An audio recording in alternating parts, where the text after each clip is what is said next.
Dios Todopoderoso y Eterno, nos acercamos a ti en el nombre de tu Hijo Jesucristo, suplicando tu bendición y reconociendo que de muchas maneras te hemos ofendido a ti y a nuestros semejantes, y que somos indignos de acercarnos ante ti, que eres Dios Santo. Solo tu Espíritu Santo puede iluminar nuestras conciencias para hacernos reconocer esta realidad de nuestro pecado. Y solo tu Espíritu Santo también puede hacernos mirar al Salvador con fe y creer que aquella sangre derramada en la cruz es suficiente para el perdón de nuestros pecados. Tu palabra va a ser leída y expuesta, oh Dios, y leemos en ella que tú tienes un propósito, y tu palabra es una lámpara y es luz para el que está en la oscuridad, y tu palabra es un martillo que quebranta el corazón endurecido como una piedra, y tu palabra es fuego que viene a santificar las almas de los tuyos. Y tu palabra es una espada de dos filos. Úsala, Señor, según tu gran misericordia. También tu palabra es bálsamo y medicina para tu pueblo. Ten misericordia hoy de nosotros, oh Dios, y háblanos. Mira la necesidad de cada una de las personas que aquí estamos, y en Jesucristo provee para nuestras almas. Lo pedimos para tu gloria y honra, en el nombre de tu Hijo Jesús. Amén.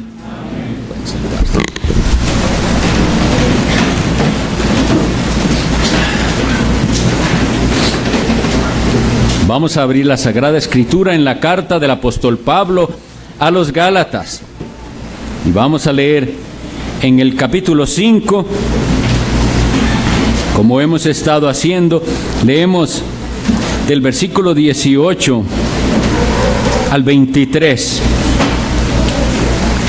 Gálatas 5, leemos del 18 hasta el 23.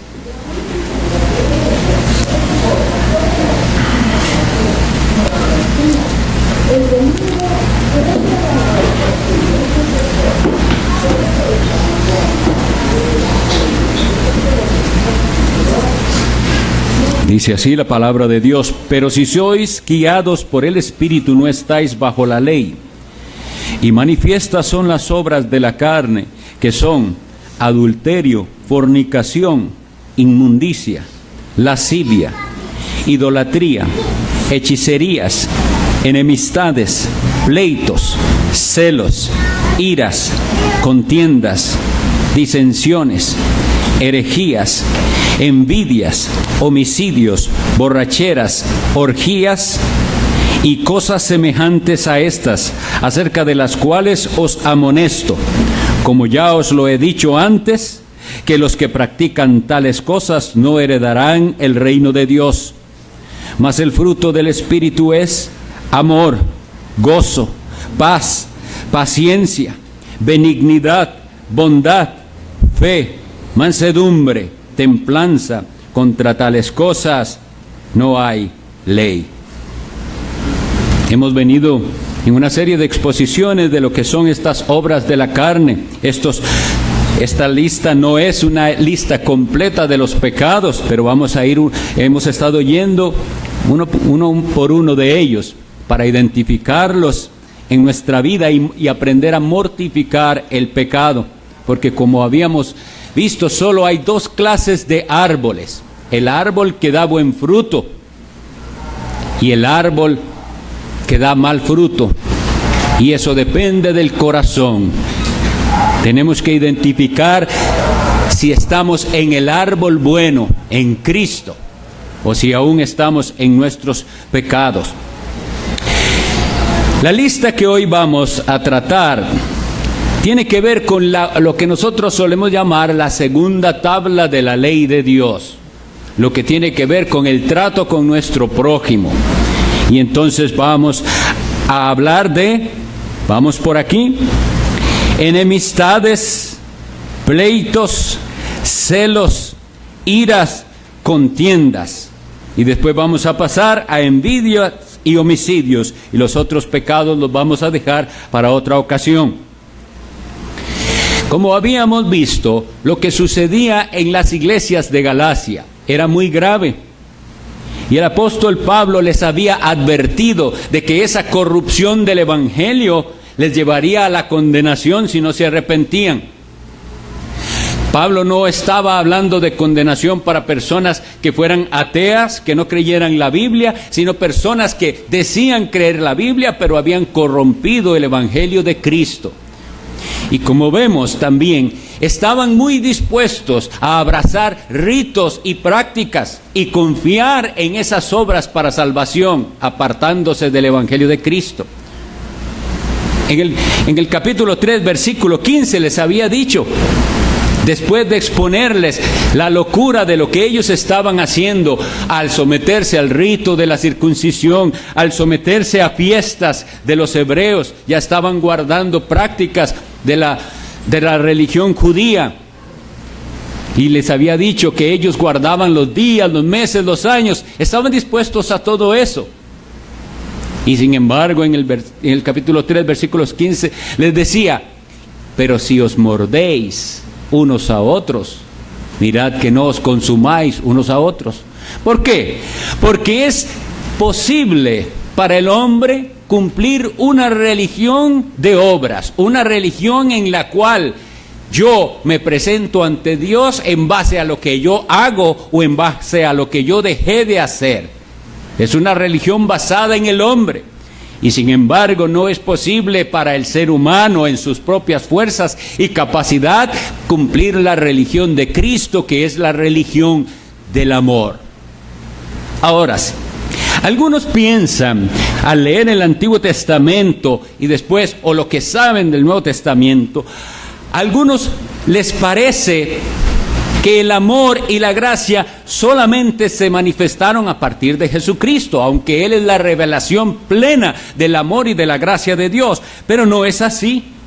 La ley de Dios, la ley moral de Dios es una ley del amor. A veces confundimos pasajes, por ejemplo, del Antiguo Testamento, como Levítico 24:20. Donde dice ojo por ojo, diente por diente, herida por herida. Y entonces pensamos, es que antes sí había permiso de ser vengativos, pero ya no. No, lo que pasa es que estamos confundiendo la ley civil con la ley moral. Ese estándar de ojo por ojo y diente por diente es el estándar de la justicia para aplicar la justicia, la ley civil, y eso es correcto que aún se mantenga. Es decir, cuando los encargados, los magistrados, los jueces tienen que decidir, ellos tienen que basarse en la justicia. Y entonces las cosas tienen que quedar parejas, no tienen que favorecer a uno o a otro, sino ahí es donde dice, ojo por ojo, diente por diente, tiene que haber justicia, pago igual. Entonces, como les digo, a veces esos pasajes sirven para que las personas interpreten mal el Antiguo Testamento, pero desde el Antiguo Testamento, como vamos a ver, nosotros estamos llamados, todo el pueblo de Dios, a cumplir la ley del amor.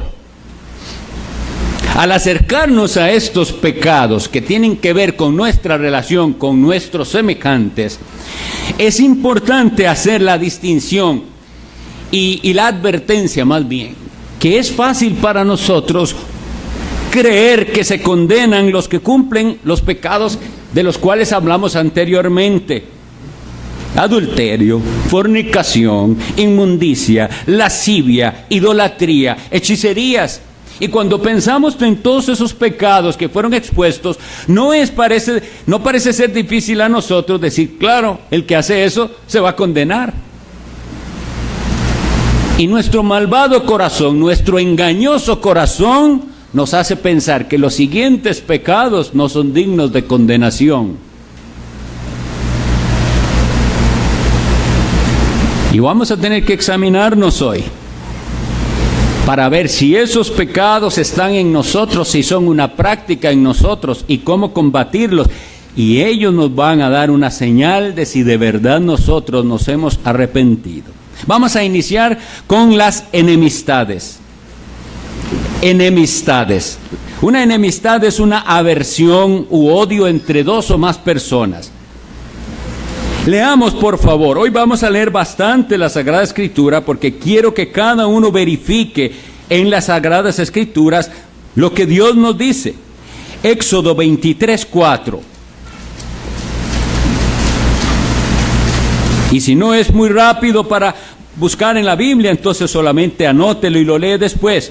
Éxodo 23:4 dice: si encontrares el buey de tu enemigo o su asno extraviado, vuelve a llevárselo.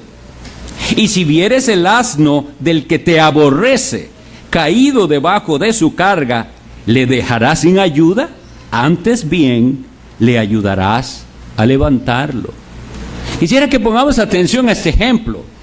Alguien me aborrece, pensemos en aquellas épocas, ¿verdad? Alguien me aborrece, es un enemigo, y veo que va con su carga, con su asno, pero oiga lo que dice, ese asno para que esté echado es que ya ese asno dijo: yo no camino más, esto es demasiada carga. ¿Y qué dice que vas a hacer? Ayudarle.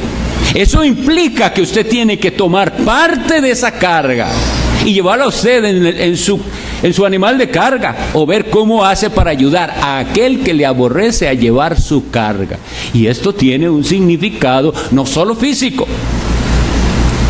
Nosotros, pueblo de Dios, vean, desde Éxodo se nos está diciendo que si alguien que nos aborrece tiene una carga que no puede llevar, usted está llamado a ayudarle a llevar esa carga. Levítico 19, los versículos 17 y 18.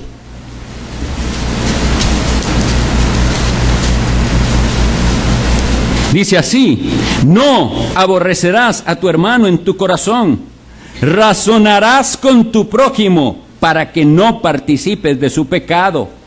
Versículo 18: no te vengarás ni guardarás rencor a los hijos de tu pueblo, sino amarás a tu prójimo como a ti mismo.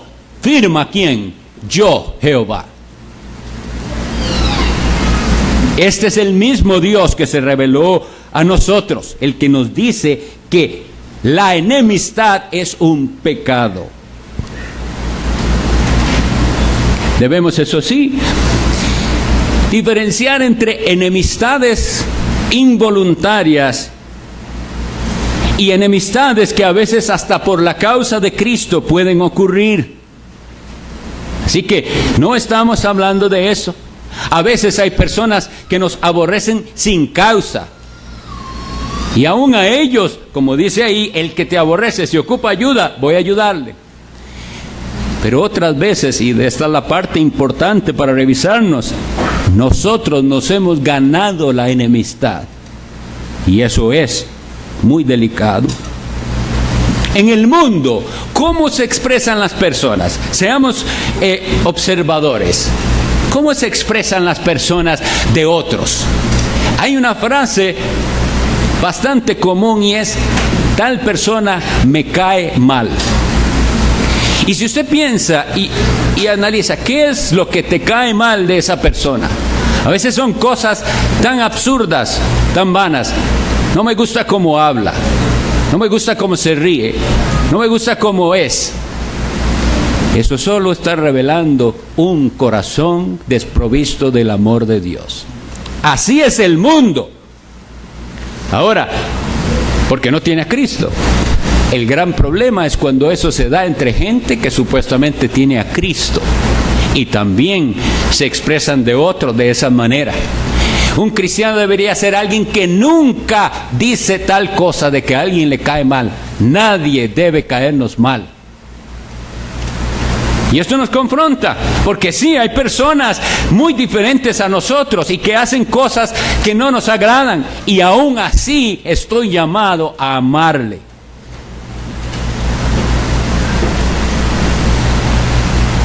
El asunto en este mundo es que las personas, el común de la gente, se tratan unos a otros como enemigos.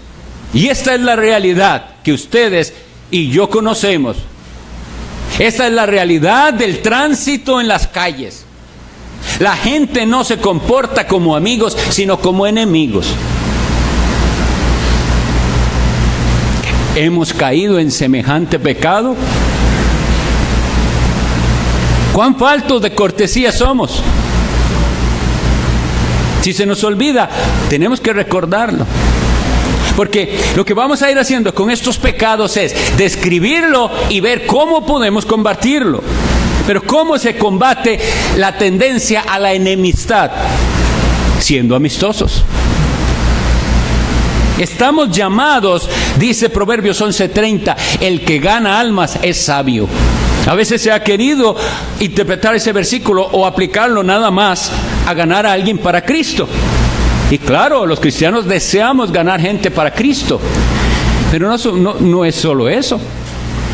Es ganar personas, ganar su afecto, ganar su confianza, ganar almas.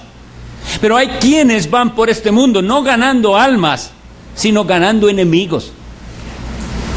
Y como les decía, no necesariamente por la causa de Cristo. Porque si usted se gana un amigo porque es que usted le cae mal a él, porque usted habla mucho de Cristo y de la Biblia y de Dios, eso es diferente. Usted se ganó una enemistad por causa de Cristo. Más bien la Biblia dice, bienaventurados sois si eso sucede. Pero no estoy hablando de eso, sino de aquellos que con su conducta y manera de ser van por este mundo ganando enemigos y no ganando almas. Y esa debe ser nuestra conducta para combatir las enemistades, aprender a ser amistosos. Hubo una ocasión, está descrita en Lucas 9, del 54 al 56, solo voy a hacer referencia a ella. Pero para que vean que nosotros somos sujetos a esa forma equivocada de ser. En cierta ocasión,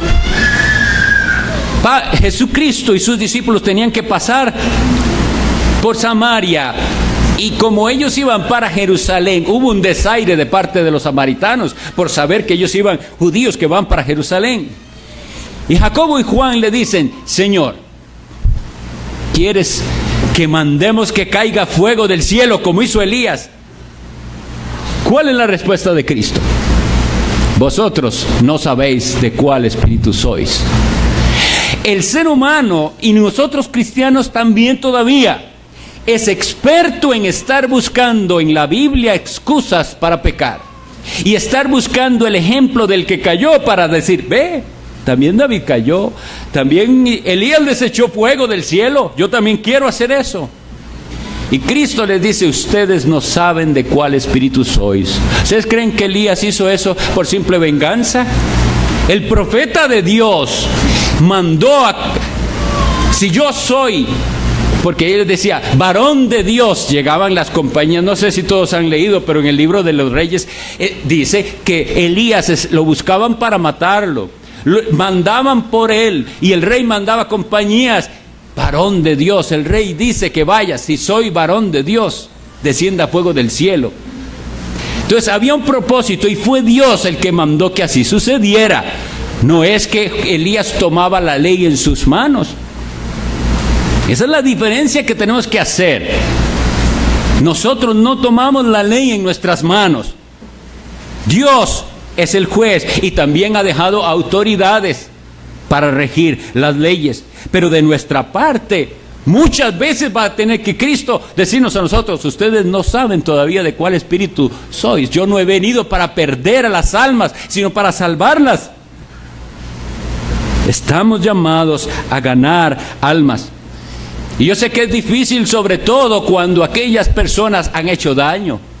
Recordemos el caso que se describe en los Hechos de Ananías, cuando Dios le habla y le dice, hay un hombre que se llama Saulo, Y vas a tener que ir ahí a Damasco, a la calle que se llama La Derecha, donde un hombre que se llama, vaya y ore por él. Y Ananías, ¿cómo reacciona? No dice, gloria a Dios. Dice, Señor, yo sé que ese hombre es malo, ha perseguido a tus santos, ha hecho daño. Ve, porque instrumento escogido me es este. ¿Por qué somos así? ¿Por qué no podemos creer que esa persona que nos aborrece, que nos ha hecho daño, Dios puede cambiarla?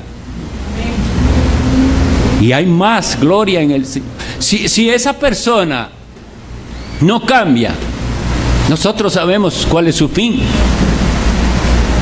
Pero qué precioso si Dios lo cambiara. Y si yo pudiera ser un instrumento en la salvación de esa alma. Así que si nosotros hemos de pelear contra este pecado que condena, que se llama la enemistad, debemos aprender a ser amistosos. Y en Gálatas 14:19, el apóstol Pablo lo dice así. Así que sigamos lo que contribuye a la paz. Pensemos bien las cosas, pensemos bien lo que decimos y lo que hacemos. ¿Contribuye esto a la paz?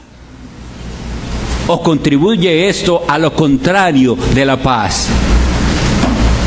El siguiente pecado que quisiera que viéramos es los pleitos, y lo asocié con las contiendas, porque básicamente es lo mismo. Me parece a mí que el apóstol usaba varias palabras que eran de uso común, aunque fueran sinónimos, para hacerles a las personas reflexionar sobre estos pecados. Estamos ahí en la lista de Gálatas que dice pleitos. Un pleito es una disputa, una riña, sea doméstica o privada. Una contienda, una pelea, una riña, una discusión. Bueno, es pecado. Es pecado esa costumbre de estar discutiendo. Es pecado esa costumbre de entrar en pleito. Es pecado esa costumbre de estar riñendo. Y muchísimas veces las razones de las riñas son absurdas también. Es pecado.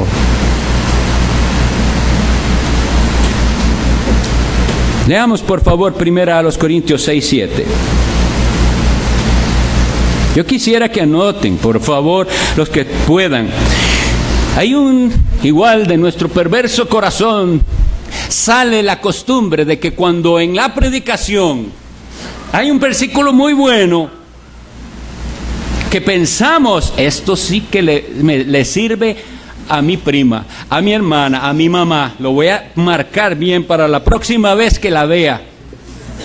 Bueno, márquelo para usted, márquelo, porque Dios a través de su palabra puede cambiarle.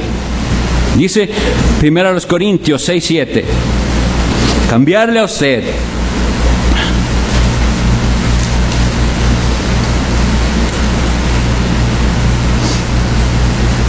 Así que, por cierto, es ya una falta en vosotros que tengáis pleitos entre vosotros mismos. ¿Por qué no sufrís más bien el agravio? ¿Por qué no sufrís más bien el ser defraudados? Hay un dicho popular que dice, para pelear se ocupan dos, o al menos dos. La lógica de Pablo es, ¿qué le cuesta quedarse callado? ¿Qué le cuesta? Déjelo. ¿Es eso tan importante? Porque ahorita vamos a ver de cosas que son verdaderamente importantes y que pueden ameritar que hagamos algo. Pero el asunto es, seamos sinceros, ¿cuántas veces hemos entrado en un pleito y una contienda que no vale la pena? ¿No es mejor callar? ¿No es mejor aguantarse?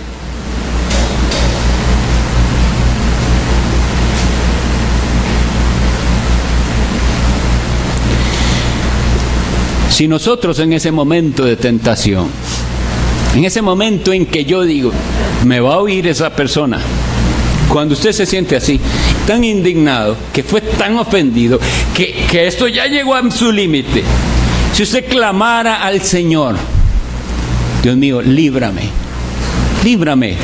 de este pecado, líbrame de esto, no me dejes decir lo que no debo decir. Yo le aseguro por la palabra de Dios que Dios le va a mandar una salida y usted no va a entrar en pleito.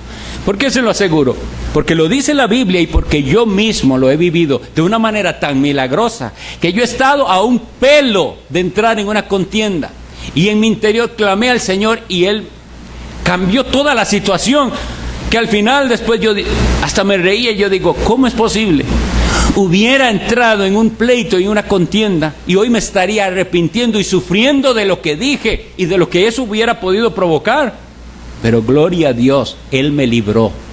Cuando nosotros oramos, no nos dejes caer en tentación. Recuerde que esto es una tentación también, caer en un pleito y en una contienda. Hoy en día, la manera de vivir ha sido completamente cambiada por las redes sociales. Todo se ventila en Facebook. Todo. Lo que nadie debería saber y usted debería estar arreglando en privado con los suyos, resulta que en Facebook todo el mundo se da cuenta de la discusión. Hermanos, eso es pecado. Es contienda, es pleito. No puede usted aguantarse. Si es que viera lo que dijo, tengo que contestarle. No le conteste. Llámelo y dígale, nos reunimos para hablar de este tema. Lo invito o me invita. ¿Qué tal si nosotros hacemos una diferencia y contrario a lo que el mundo hace, no caemos en la discusión y en el pleito y en la contienda? Yo le voy a dar un ejemplo de un hombre de Dios. Leamos Génesis 13:7.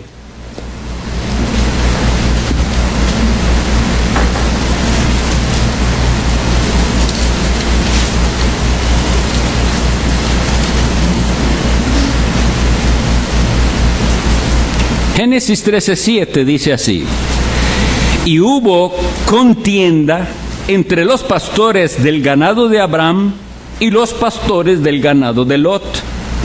Y el cananeo y el fereceo habitaban entonces la tierra. Entonces Abraham dijo a Lot: no haya ahora altercado entre nosotros dos, entre mis pastores y los tuyos, porque somos hermanos. Este hombre fue llamado amigo de Dios. Abraham, cuando salió de la tierra, porque Dios lo llamó, se trae también a su sobrino. Pero ambos llegan a prosperar tanto que hay pleito entre sus pastores. Eran tantas las ovejas, era tanto el ganado, era tanto lo que tenían, y comienzan a pelearse entre ellos. ¿Qué es, según la mentalidad del mundo, lo justo? Que Abraham le dice, vean este escenario que sería el común. No, mi sobrino, más bien agradezca que yo lo traje y a usted le ha ido muy bien por estar conmigo, ve a ver para dónde se va. ¿Cómo reacciona Abraham? No quiero esto, yo no quiero pleitos. Usted diga para dónde va y yo tomo para el otro lugar. Es más, escoja usted. Y la Biblia nos dice que Lot vio y dijo, ay, la llanura del Jordán hacia Sodoma y Gomorra. ¿Cómo escogió Lot? Carnalmente. Pero la actitud de Abraham nos dice cuál debe ser nuestra actitud. No haya altercado, con tal de no pelear, con tal de no hacer un problema en nuestra familia. Diga usted para dónde coger y yo voy a tomar por el otro lado. Este es un ejemplo de un hombre piadoso que fue llamado el amigo de Dios. ¿No quiere usted comportarse como este hombre piadoso y no entrar en pleitos? El siguiente grupo de pecados que uní es los celos y la envidia. Son muy relacionados. Porque celos es envidia del bien ajeno. Recelo de que otra persona llegue a obtener aquello que yo quería. La envidia, tristeza o pesar por el bien ajeno. Esto es pecado. Y está en muchos de los corazones, aunque no lo digan. Leamos en la Sagrada Escritura, Job 5:2.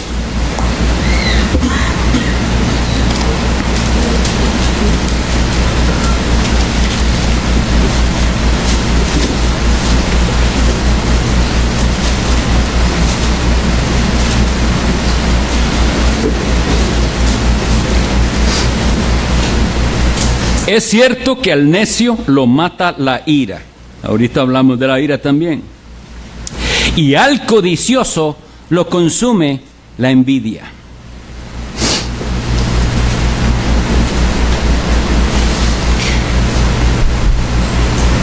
¿Cuándo vemos el pecado de la envidia operando o manifestándose?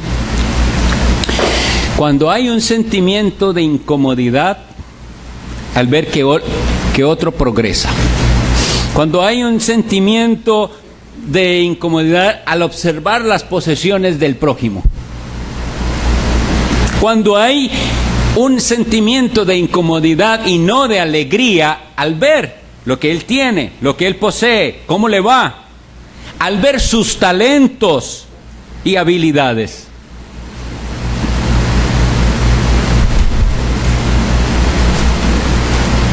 Hay una señora que cocina muy bien y las otras, en lugar de alegrarse y decir qué buena cuchara tiene, buscan alguna manera de denigrarla en alguna otra área. Cocina bien, pero viera esto y lo otro y lo otro. No estar dispuesto a reconocer lo bueno y bonito que otro tiene, sino siempre a buscarle un defecto para que no quede esa persona como tan bien, como tan favorecida. Esa es la maldad de la envidia. En las escuelas, en los colegios, hacen exámenes y algunos estudiantes salen muy bien y otros no tan bien y otros salen mal. ¿Qué sienten aquellos con el que sí se sacó el 100 cuando a ellos no les fue bien? ¿Se alegran? ¿Lo felicitan? En algunas ocasiones pienso que sí, cuando no están todavía carcomidos de ese pecado de la envidia, pero en otras ocasiones más bien van a guardar ese celo y esa envidia y les va a llevar a no tratar bien a aquel que le va bien. Y por eso es que se fabrican apodos para el que es muy estudioso, para el que le va bien. En las escuelas, en los colegios. Lo triste también es que hasta en las iglesias, por la triste razón de que hay en las iglesias gente que aún no ha nacido de nuevo, no tiene a Cristo realmente, y son mediocres en su vida, cuando ven a alguien floreciendo de gozo, sirviendo al Señor, dedicado, consagrado, no se alegran por ese hermano, no comparten esa alegría ni ese gozo que esa persona tiene de consagrar su vida a Cristo, sino que le critican y dicen que es un fanático y que se volvió muy extremista.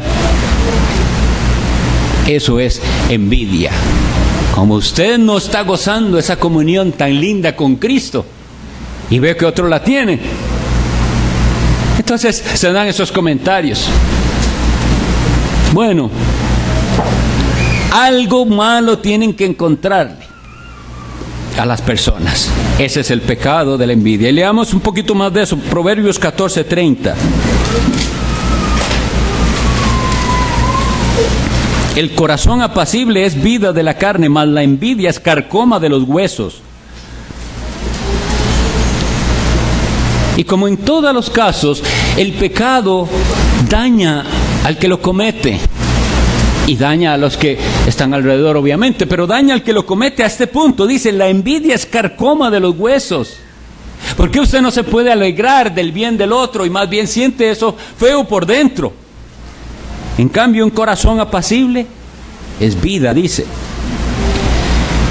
Proverbios 24:1. Vamos a estar ahí en los proverbios un poquito. 24:1, para que veamos también qué puede pasar a los creyentes. No tengas envidia de los hombres malos, ni desees estar con ellos. Ustedes recuerdan que hasta un salmo entero es escrito por Asaf, el Salmo 73, donde él después reconoce: qué locura la mía es esta, ponerme a envidiar a los impíos porque les va bien. Eso es una tontería. El cristiano tiene la mayor bendición de todas. Tiene a Jesús, tiene al Hijo de Dios, tiene al Espíritu Santo. ¿Por qué vamos a envidiar lo que el mundo tiene o que los demás? Pero es posible. Voy a poner un ejemplo que se me está ocurriendo, porque nosotros estamos enfrentando un problema de espacio y vemos cómo nos está costando ver qué vamos a hacer, Señor, que no tenemos dónde ir, que si alquilamos, que todas esas dificultades, y de pronto pasamos por una de esas iglesias falsas y vemos todo lo que tienen.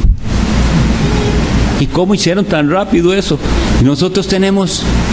Y entonces puede en nuestro corazón surgir envidia. No tengas envidia. Nuestro Dios está en los cielos y Él sabe lo que necesitamos y Él lo dará en su momento. Claro que tenemos que esforzarnos, pero no caigamos en ese pecado. Cuando quiera entrar esa envidia maligna en el corazón, recordemos las palabras de Cristo: ¿qué aprovechará al hombre si ganare todo el mundo y perdiere su alma? ¿Para qué le sirve? Pero si ese prójimo, si ese vecino suyo pudo comprar nuevo carro, gloria a Dios, qué bueno. Si pudo remodelar la casa, muy bien, alégrese. Y si usted no se alegra, Dios le está haciendo ver lo que hay en su corazón. Siempre la palabra de Dios, eso es lo que hace, sacar lo que hay en mi corazón. Proverbios 27:4. Cruel es la ira e impetuoso el furor, mas ¿quién podrá sostenerse delante de la envidia? Y por envidia se destruyen familias y se destruyen iglesias, y por envidia la gente vive como vive, sin paz. Ahí está la palabra de Dios, márquelo. Es dañino.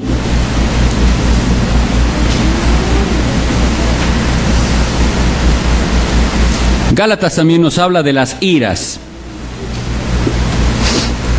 Es un sentimiento de indignación que causa enojo.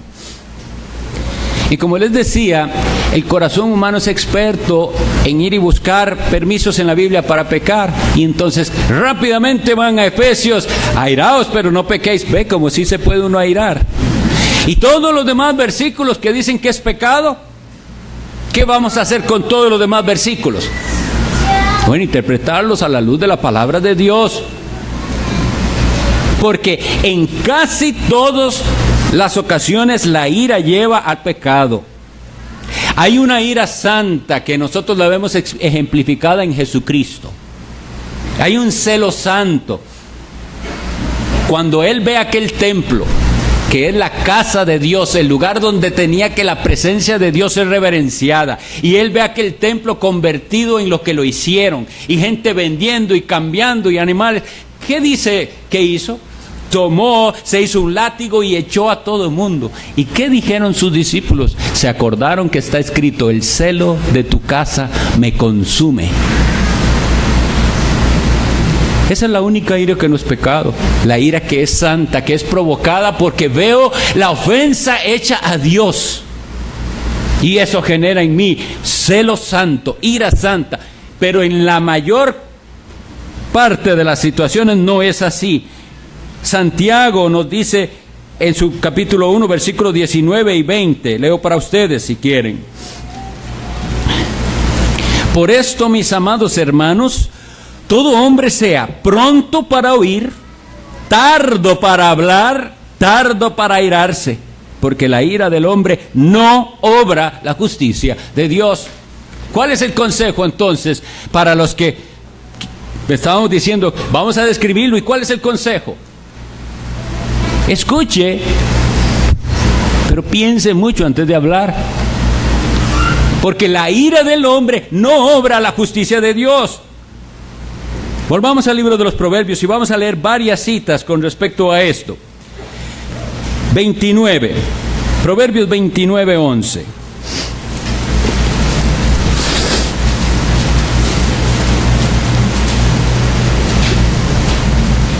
El necio da rienda suelta a toda su ira, mas el sabio al fin la sosiega.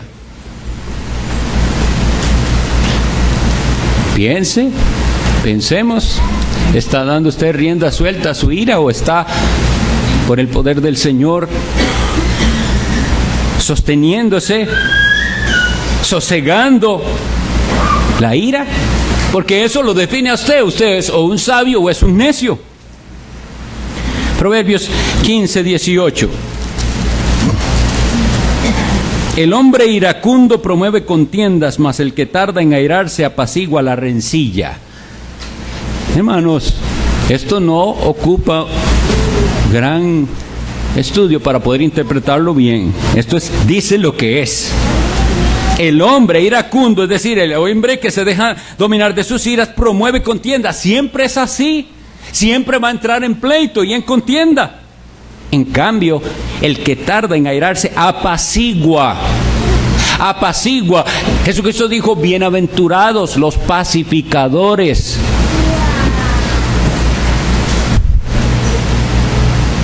Proverbios 16:32.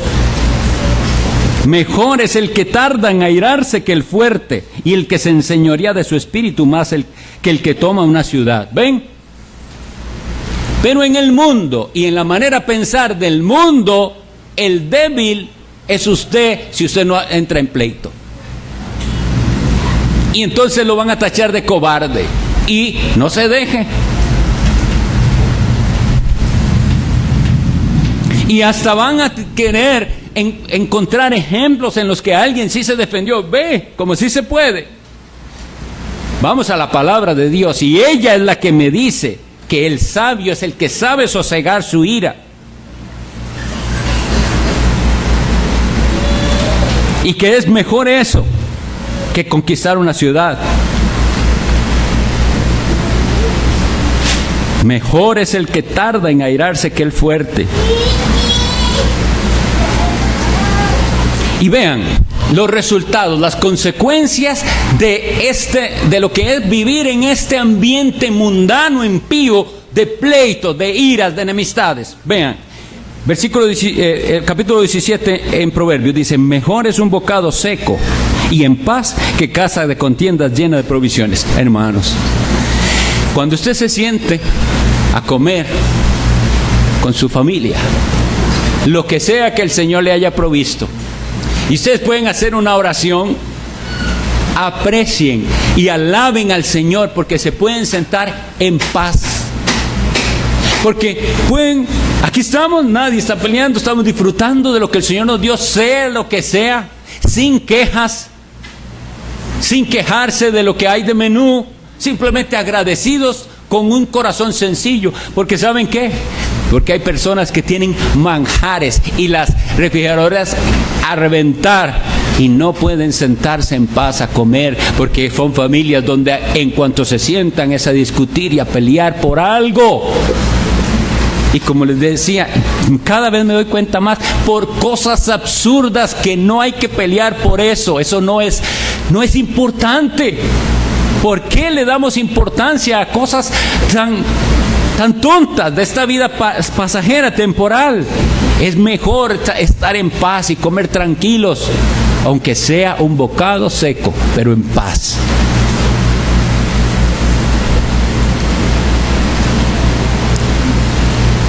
Versículo 14 de capítulo 17 dice así: el que comienza la discordia es como quien suelta las aguas.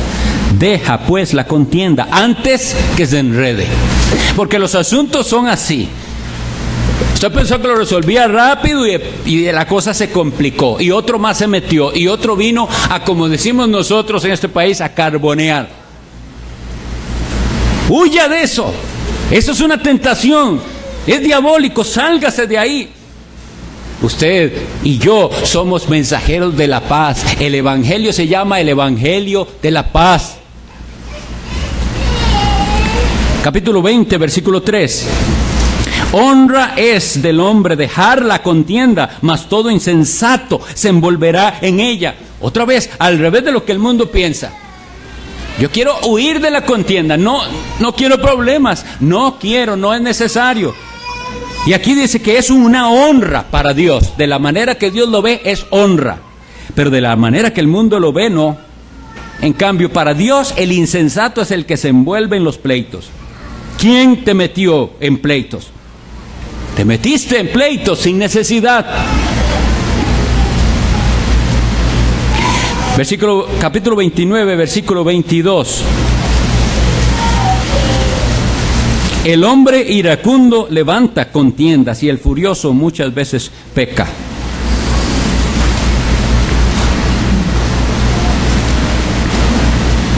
En todos estos proverbios que hemos leído, vemos que lo que hay que hacer es lo contrario a lo que surge de natural. Me siento ofendido. ¿Qué surge de natural? Ir a pelear.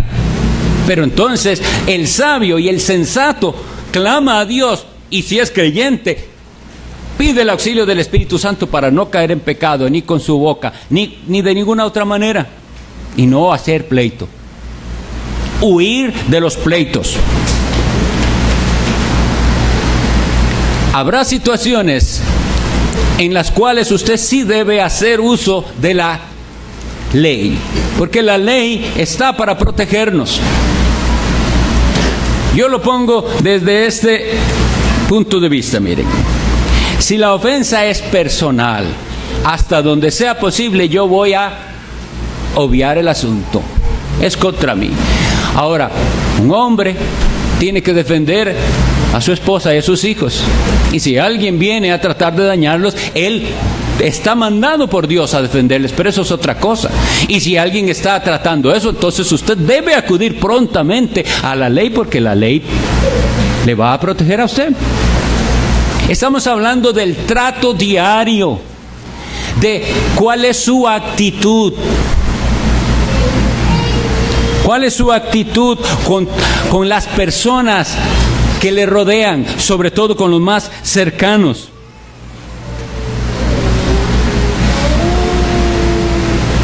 En esta lista vienen los homicidios.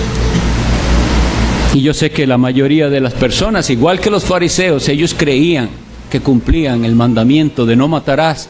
Pero Jesucristo les dijo: oísteis que fue dicho no matarás. Y yo voy a hablarles de lo que significa enojarse contra su prójimo. En Marcos 7:21, el Señor Jesucristo dijo de dónde salen o nacen los homicidios, y Él dijo: de dentro del corazón del hombre. El problema está dentro del corazón del hombre.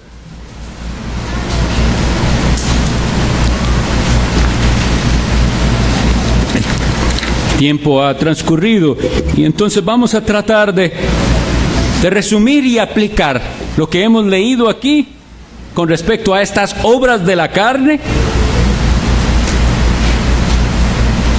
y esperando que esto nos lleve a cambios en nuestra vida. Santiago, en su capítulo 3, versículo 18, dijo así: el fruto de justicia se siembra en paz para aquellos que hacen la paz. Vuelvo a leerlo, atentos por favor. El fruto de justicia se siembra en paz para aquellos que hacen la paz. La pregunta que debemos hacer es: ¿qué estamos sembrando? Porque claramente el Señor dijo que eso vamos a cosechar. Estamos en nuestro paso por este mundo sembrando la paz, sembrando en paz para entonces tener un fruto de justicia. Si usted se queja de que alguien no lo saluda en esta congregación, la pregunta debería ser: ¿se esfuerza usted en saludar a los demás? Porque así es el corazón del hombre. Fácilmente voy a ver el pecado ajeno, pero no el mío propio. Cuando alguien me dice que a otro no lo saludó, la pregunta debe ser: ¿y usted procuró saludarlo a él? Y hay personas, lamentablemente, que todo eso es la manera en que viven. Porque tienen un corazón lleno de amargura, desprovisto del amor de Cristo. Pero entonces, nuestro esfuerzo es ya lo hemos leído, está en la palabra de Dios. El fruto de justicia se siembra en paz para aquellos que hacen la paz. La paz es algo por lo cual yo me esfuerzo. Por eso en Hebreos decía, seguid la paz y la santidad sin la cual nadie verá al Señor. Y recordando el verbo ese, seguid, que en el original es un esfuerzo por perseguir algo. Porque la paz se va y nos roban la paz. ¿Se va a dejar usted robar la paz? O en esa situación de conflicto que usted enfrenta, sea en su casa, sea en su trabajo, sea en su vecindario, usted va por el poder del Espíritu darse cuenta y decir, esto es una tentación que viene para quitarme la paz. No voy a ceder ante el enemigo. ¿Cómo es que el enemigo quiere que yo me comporte? Voy a comportarme de la manera contraria. El enemigo quiere que usted ofenda, el enemigo quiere que usted entre en pleito, que usted se altere, que usted reclame. Y usted puede, con el auxilio del Señor, estar en paz y tranquilo y no ceder a esa tentación.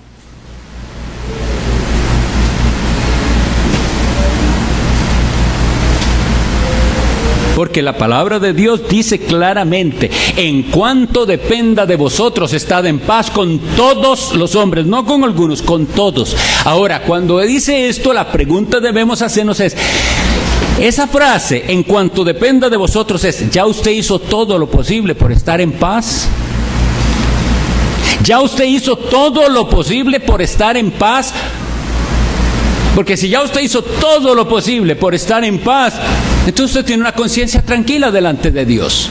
Señor, hice hasta donde pude, le he mostrado amor, he sido cortés con esa persona, he ignorado sus ofensas. Entonces el Señor defenderá. No seas vencido de lo malo, vence con el bien el mal. Pero si usted no cree esa palabra, entonces usted va a vengarse. Y Cristo lo puso tan claro que es así. Si vienes al altar a dejar tu ofrenda y te recuerdas que hay alguien que tiene algo contra ti, no es al revés, no es usted que tiene algo contra otra persona, es usted recuerda que alguien tiene algo contra usted, deje la ofrenda, eso no es aceptable a Dios todavía, reconcíliese con su hermano y entonces venga y dé su ofrenda. Esto es el cristianismo. Y esto es lo que la gente rechaza del cristianismo. Es más fácil someterse a una serie de reglas y ritos, pero cumplir la ley del amor, no. Y lo triste es que el enemigo engaña a la mente para hacer pensar que sí, que la gente se puede condenar por todos aquellos pecados de los que estuvimos hablando, por adúltero, por fornicario, por hechicero, pero por ser pleitero. Bueno, yo le digo, según lo que la palabra de Dios dice, los que practican tales cosas no heredarán el reino de Dios. Los que viven en enemistades no heredarán el reino de Dios. Los que andan en pleitos no heredarán el reino de Dios. Los que viven con celos y envidias no heredarán el reino de Dios. Los que viven en iras y contiendas no heredarán el reino de Dios.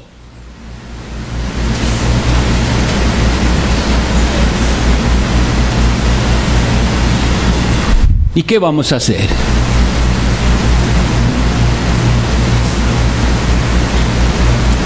El Espíritu Santo nos ganó a nosotros para Cristo y nosotros éramos enemigos de Dios. Vean lo que sucedió. Había una enemistad entre Dios y nosotros. Eso dice la Biblia. Todos nosotros enemigos de Dios. Y vean la obra del Espíritu Santo de Dios. Viene y nos gana para Cristo. Y Cristo es quien nos puso en paz con Dios. Nosotros estamos llamados a hacer lo mismo. Esas personas que son o que usted considera sus enemigos, usted por la gracia de Dios y en el poder del Espíritu puede ganarlos. Usted puede ser ese instrumento del Espíritu Santo para ganarlos, y ellos, teniendo a Cristo, ya no van a ser enemigos de Dios ni enemigos suyos, van a ser sus hermanos. No puede creer eso, ¿verdad? No puede.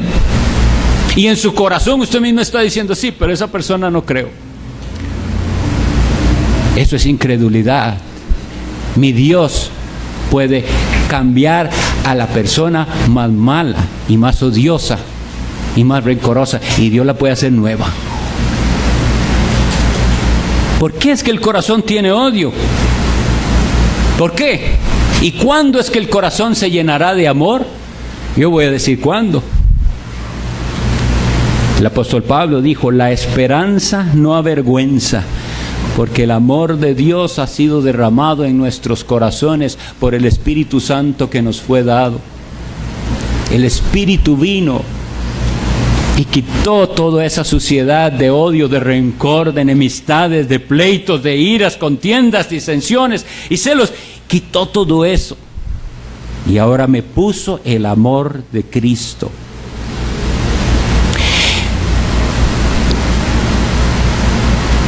Pensemos en el día final, y ya no en nuestros enemigos ni en los que nos aborrecen, sino en usted delante de Dios, en usted que innumerables veces despreció a Cristo, en usted que incluso venía y escuchaba la palabra de Dios, pero era indiferente a ella.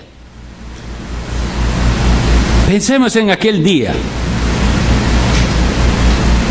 Pensemos que realmente lo que estará ahí es alguien que pudo reconciliarnos con Dios, Cristo.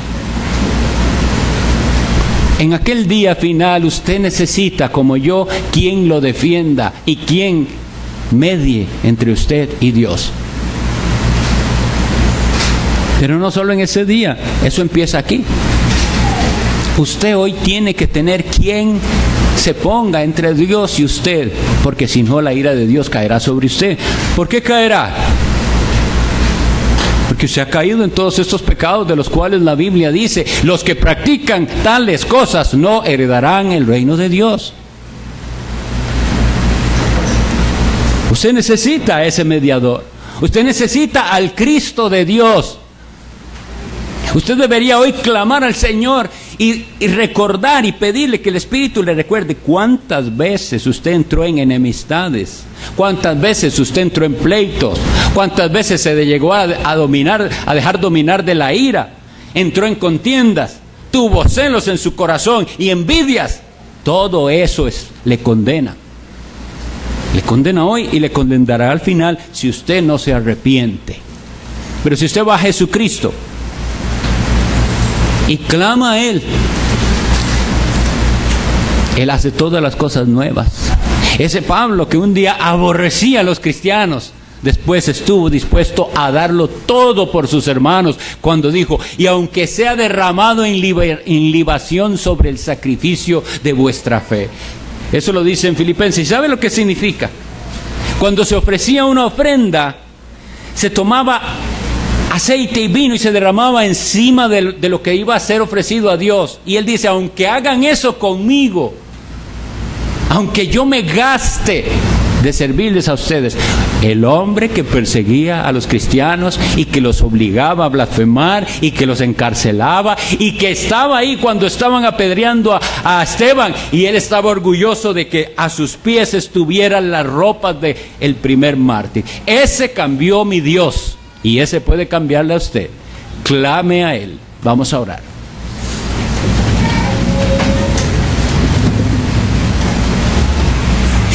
Bendito Dios, envía tu Espíritu Santo según tu promesa, porque está escrito que Él glorificará a Cristo, porque tomará de lo de Cristo y nos lo hará saber. Haz eso, mi Dios. Que tu Espíritu Santo tome esta palabra y la haga penetrar en nuestras almas, para que salgamos de aquí arrepentidos y dispuestos a cambiar y a confiar que ese cambio es posible por la acción y gracia de tu Espíritu en nosotros. Hoy, una vez más, glorificamos al Salvador Jesucristo que tú diste para que no pereciéramos, Y te ruego por cada una de las almas aquí presentes, ven mi Dios y haz tu maravillosa obra. Lo pedimos en el nombre de Jesucristo nuestro Señor. Amén.